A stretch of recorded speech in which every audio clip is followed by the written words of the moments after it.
नमस्कार दोस्तों। Bihar current affair की सीरीज़ में आप सबका स्वागत है। कल और परसों 2 दिनों में हम लोगों ने अक्टूबर महीने के जितने भी इम्पोर्टेंट क्वेश्चन बीपीएससी या सीडीपीओ के लिहाज से बन सकता था, हमने देख लिया है। अब आज से हम लोग नवंबर महीने के करंट को शुरू करेंगे। तो आज ये नवंबर महीने का पार्ट 1 है। हम कुछ क्वेश्चन को देखेंगे और जो कुछ क्वेश्चन बच जाएंगे वो कल के अगले एपिसोड में हम लोग देखेंगे।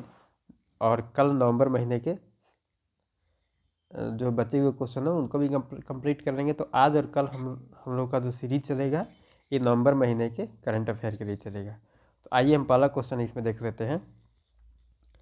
हाल ही में केंद्र सरकार द्वारा नदी शहर गठबंधन की शुरुआत की गई है। इस परियोजना में बिहार के कितने शहर शामिल हैं? सबसे पहले तो ज़रूरी बात है कि एक मिनट कलम ज़रा कर लेते हैं। हाँ, सबसे ज़रूरी बात है कि नदी शहर गठबंधन की शुरुआत की गई है। तो एक केंद्र सरकार की योजना है, एक केंद्र सरकार की योजना है। ये जल शक्ति मंत्रालय द्वारा लागू किया गया है। ठीक है, इसमें पूरे देश में अगर देखा जाए तो 30 शहर शामिल है। 30 शहर शामिल है, जिसमें बिहार के इसमें 4 शहर हैं। ये बहुत इंपॉर्टेंट क्वेश्चन है कि केंद्र का योजना है, जल शक्ति मंत्रालय के तहत इसे चलाया जा रहा है। इसमें टोटल 30 शहर हैं और बिहार के इसमें 4 शहर हैं। अब प्रश्न बनता है कि बिहार के कौन कौन से शहर हैं?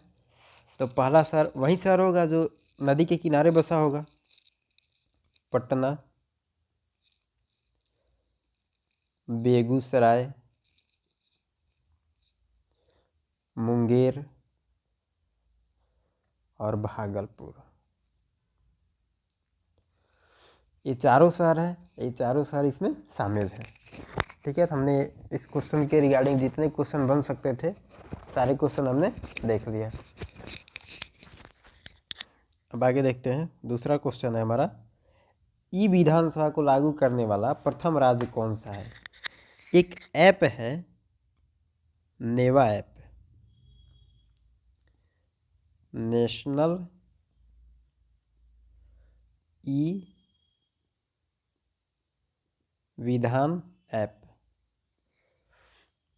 इस नेवा ऐप के जरिए देश के जितने विधानसभा या विधान परिषद हैं सबको डिजिटलाइज करने का प्रावधान किया गया है। इसमें बिहार इसमें बिहार होगा प्रथम, ऑप्शन कोई नहीं है, सबको इसमें केरल मार सकता है या कुछ हिमाचल प्रदेश मारेगा, लेकिन इसका आंसर ई होगा। इसमें बिहार होगा।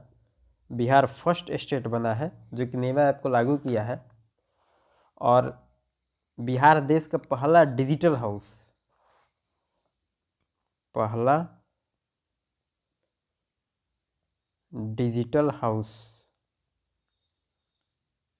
या कहें डिजिटल विधानसभा बना है बिहार। तो ऐसा करने वाला बिहार प्रथम बना है। प्रथम आ गया तो वैसे ही इम्पोर्टेंट क्वेश्चन बन जाता है और बिहार के परिप्रेक्ष्य में है तो वैसे ही इम्पोर्टेंट है। तो ई विधान लागू करने में बिहार सबसे पहला स्टेट बना है। इसके बाद और स्टेट लागू किए हैं। हालांकि उत्तर प्रदेश का बजट भी टैबलेट में आया था, मतलब किताब से देख के नहीं पढ़ा गया। इलेक्ट्रॉनिक्स बजट पास हुआ था। केंद्र सरकार का बजट भी इलेक्ट्रॉनिक्स बजट पास हुआ था इस बार, लेकिन ई विधान पास करने वाला में सबसे पहला है बिहार। ठीक है, अब तीसरा क्वेश्चन देख लेते हैं। बिहार और उत्तर प्रदेश के कितने गांवों को हाल में अदला बदली की मंजूरी दी गई है? हालांकि प्रशासनिक दृष्टिकोण से जो ऐसे ऐसे टेढ़े मेढ़े जो ज़मीन होते हैं, जैसे हाल में कुछ दिन पहले आप देखेंगे कि भारत और बांग्लादेश के बीच में सीमा विवाद मामला को सुलझाया गया था। तो ऐसे कुछ ज़मीन था बहुत ऐसे ऐसे, तो उसको सीधा कर लिया जाता है। जो टेढ़े मेढ़े ज़मीन होते हैं उसको सीधा कर लिया जाता है और कुछ ज़मीन दे दिया जाता है, कुछ ज़मीन ले लिया जाता है, अदला बदली हो जाता है। तो बिहार और उत्तर प्रदेश में भी ये काम हुआ है और हाल ही में 7 ऐसे गांव हैं जिनकी अदला बदली हुआ है। तो अब वो जगह कहाँ पे है? चूँकि बिहार और यूपी का बॉर्डर मिलता है यहाँ पे कुशीनगर, गोरखपुर के पास है। और यहाँ पे बिहार का जो नियरेस्ट डिस्ट्रिक्ट है बगहा, यहाँ पे है Valmiki Nagar tiger reserve, Valmiki Nagar tiger reserve है। और यहाँ पे है गोरखपुर। इन दोनों के बीच कुशीनगर और बगहा का जो गांव था, 7 गांव को अदला बदली करके एक सीमांकन किया गया है वहाँ के कलेक्ट्रेट के हिसाब से। वहाँ पे कलेक्ट्रेट के निर्देशन में सीमांकन किया गया है, जिससे प्रशासनिक दृष्टिकोण से अब सहूलियत होगी। पहले यहाँ पे बहुत परेशानी होती थी, जैसे सुनने में आता है कि दरोगा लोग हमेशा बोलता थाना में कि नहीं वो मेरा रेंज नहीं पड़ता है। तो यही सारी समस्याओं से हटाने के लिए, समस्याओं से निजात पाने के लिए ये सब काम किया जाता है कि अदला बदली करके सीमाओं का सीमांकन किया जाता है कि सब किसी का सीमा एक क्लियर दिखे और कुछ मतभेद नहीं रहे बीच में। तो ये 7 गाँवों का अदला बदली किया गया है बिहार और यूपी के बीच में, और जगह का नाम है कुशीनगर और बगहा। अब अगला क्वेश्चन देखते हैं। मुख्यमंत्री 7 निश्चय योजना के अंतर्गत आर्थिक हल युवाओं को बल के तहत ताज़ा रैंकिंग में प्रथम स्थान किसे प्राप्त हुआ है?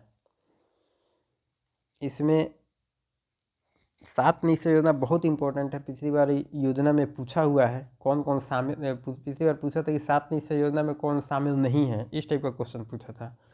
तो इसमें जो रैंकिंग हुआ है उसमें प्रथम रैंकिंग हुआ है बेगूसराय का। ठीक है, टोटल 10 अंक था, 10 अंक में बेगूसराय को मिला है 8.4, और पटना और गया ये दोनों कम है, इन दोनों से कम है। तो पटना गया नहीं मारना है, इसमें बेगूसराय टॉप पे है, इसमें बेगूसराय आंसर मारना है। अब अगला क्वेश्चन देख लेते हैं। हाल ही में प्रतिष्ठित Skoch governance gold award, Skoch governance gold award, सबसे पहले तो जानिए इसको किस क्षेत्र में दिया जाता है। ये दिया जाता है ई गवर्नेंस के क्षेत्र में। ई गवर्नेंस को बढ़ावा देने के लिए दिया जाता है। इसमें बिहार प्रशासनिक सुधार मिशन, इसको एक प्रतिष्ठित स्कॉच गोल्डन अवार्ड मिला है, गोल्डन गोल्ड अवार्ड मिला है। इस रिपोर्ट में भी कहा गया है कि बिहार में लगभग 90% लोग ऑनलाइन प्रमाण पत्र या सेवाओं का प्रयोग करते हैं।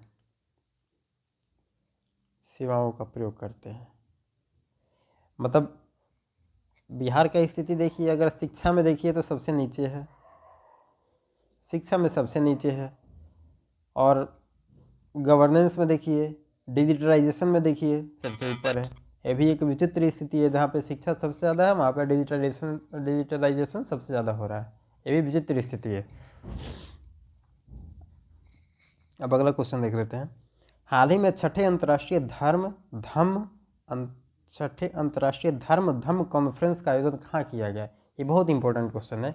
ये नेशनल करंट का भी क्वेश्चन है और बिहार करंट का तो ऑलरेडी है। तो ये हुआ है आपको राजगीर में। ये भी पूछ सकता है कि छठा धर्म सम्मेलन कहाँ पे आयोजित किया गया? तो राजगीर में।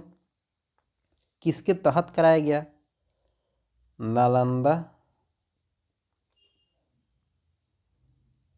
विश्वविद्यालय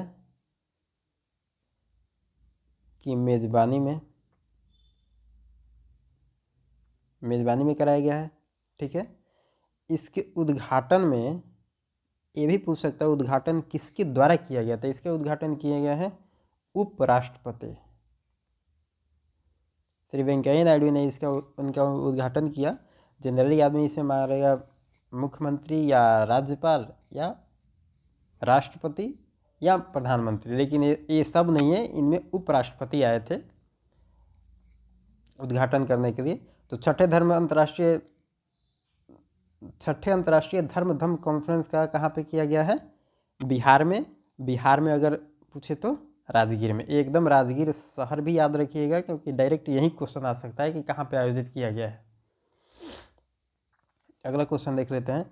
स्वच्छता सर्वेक्षण की रैंकिंग 2021 में बिहार के किस जिले को प्रथम स्थान प्राप्त हुआ है? स्वच्छता सर्वेक्षण की रैंकिंग में बिहार में सबसे टॉप पे है गया, पटना नहीं है, इसमें गया आंसर होगा। ठीक है। बिहार भारत के कुल 659 जिला को इसमें शामिल किया गया है। ठीक है। गया का स्थान है इसमें 289। ये नेशनल रैंक है, लेकिन अगर बिहार के परिप्रेक्ष्य में देखा जाए तो बिहार गया का फर्स्ट रैंक है। ठीक है। सुपौल को मिला है 300। ये नेशनल रैंक नहीं पूछेगा, लेकिन अगर बिहार में सबसे टॉप पे कोई रहा स्वच्छता सर्वेक्षण रैंकिंग 2021 में, बिहार में सबसे टॉप पे रहा है गया। अगला क्वेश्चन देख लेते हैं।